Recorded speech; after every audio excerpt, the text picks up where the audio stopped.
हुकूमत का एक बयान रहा कि फ़लाँ चोर और फ़लाँ चोर और फ़लाँ चोर और फ़लाँ चोर, और इनका जवाबी दावा रहा कि तुम भी चोर, तुम भी चोर, तुम भी चोर।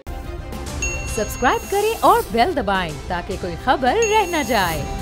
हमारी अपोजिशन, आपको लगता है कि उसने सही डायरेक्शन में फैसले लिए हुकूमत की परफॉर्मेंस को क्रिटिसाइज करने के लिए या उसको नापने तोलने के लिए? लगारी साहब। बहुत मेहरबानी। अपोजिशन की कारकर्दगी हुकूमत की कारकर्दगी से ज़्यादा बेहतर नहीं रही है। अपोजिशन ने आपस की महाज़ाराई की तरफ ज़्यादा तवज्जो दी और हुकूमत की गलत पॉलिसीज़, गलत काम, गलत इक़दामात, नुकसानदेह फ़ैसले, उनके बारे में उन्होंने तवज्जो ज़्यादा नहीं रखी। हुकूमत का एक बयान रहा कि फ़लाँ चोर और फ़लाँ चोर और फ़लाँ चोर और फ़लाँ चोर, और इनका जवाबी दावा रहा कि तुम भी चोर, तुम भी चोर, तुम भी चोर। इसके अलावा इनका कुछ भी नहीं रहा। और इन्होंने आपस की महाज़राई कि किस तरह से पीपल्स पार्टी पंजाब में अपना स्पेस बनाने के लिए आगे बढ़े, किस तरह नून लीग जो है वो पीपल्स पार्टी को पंजाब में ना आने दे, किस तरह JUI जो है अपने कदम जमाए, और किस तरह दीगर पार्टियां खुद हुकूमत भी कि JUI को कदम न जमाने दें, इस तरफ रही है। हुकूमत की कारकर्दगी को टारगेट करने के बयानात, इक्का दुक्का बयानात जो हैं वो अपोजिशन की तरफ से आते रहे। ख़ास तौर पर जो है वो बिलावल इस तरह के बयानात देते रहे हैं कि जनाब हुकूमत की कारकर्दगी ये है और सेलेक्टेड ये कर रहे हैं और सेलेक्टर्स ने ये नुकसान उठाया। इस तरह के बयानात के अलावा उनने फ्लोर ऑफ द हाउस पर नहीं अपोजिशन का किरदार अदा किया।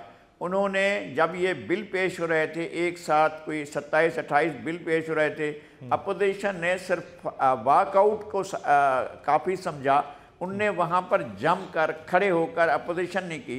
हुकूमत ने डिबेट का मौका नहीं दिया, तो डिबेट को आगे नहीं बढ़ने देना चाहिए था और कहना चाहिए था कि पहले एक एक बिल की खानदगी हो और एक एक बिल पर डिबेट हो और फिर आगे बढ़ें। अगर वो फिर भी बिल्डोज करते तो दूसरी बात है। हमें ये नज़र आता है कि जब हुकूमत को वो करना होती है, कानून साजी करनी होती है, तो अपोजिशन सिर्फ एक काम करती है कि वो वॉकआउट कर जाती है और स्पेस देती है हुकूमत को कि वो जल्दी से एक के बाद दूसरा बिल पेश करते हुए आए की आवाज़ें निकालें और उसके बाद नो की आवाज़ें कहने के लिए अपोजिशन मौजूद ना हो। यहाँ तो सर वॉकआउट वाला मामला ही नहीं था, यहाँ तो मामला ही दूसरा था। यहाँ तो ऐसा लग रहा था कि खुद वो बी टीम के प्लेयर बनकर खेल रहे हैं उनके साथ।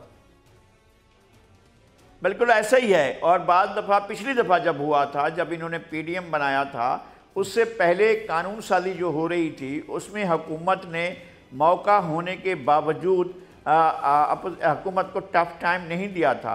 हुकूमत अगर लेजिस्लेशन में नाकाम होती, और ये जो अभी जो लेजिस्लेशन हुई थी लास्ट टाइम, इससे पहले 2 बिल जो हैं हुकूमत गैर सरकारी बिल नून लीग का कामयाब हो चुका था, हुकूमत का एक बिल फेल हो चुका था। उसके बाद इन्होंने अपने आप को कंसंट्रेट नहीं किया, अपनी तमाम अरकान को जो है वो नहीं रख पाए, बल्कि बाद में तो ये हुआ ना कि इनके अपने अरकान जो है वो कम पड़ गए और उन्होंने जो है वो गैर हाजिर हो गए या कुछ भी हो गए, तो इनकी काउंटिंग पूरी नहीं हो पा रही थी।